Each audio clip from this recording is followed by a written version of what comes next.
it was a surprise, an interesting surprise to hear, to be asked to translate all the New York City emergency regulations or advisories.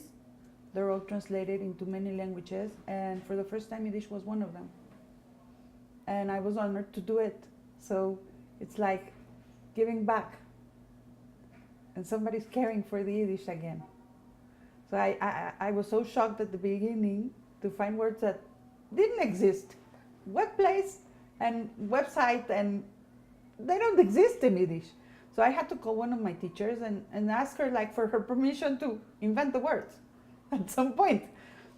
Now I know what to do more or less, but when the first time that I wrote Webplatz, it was like, I just invented a word in Yiddish.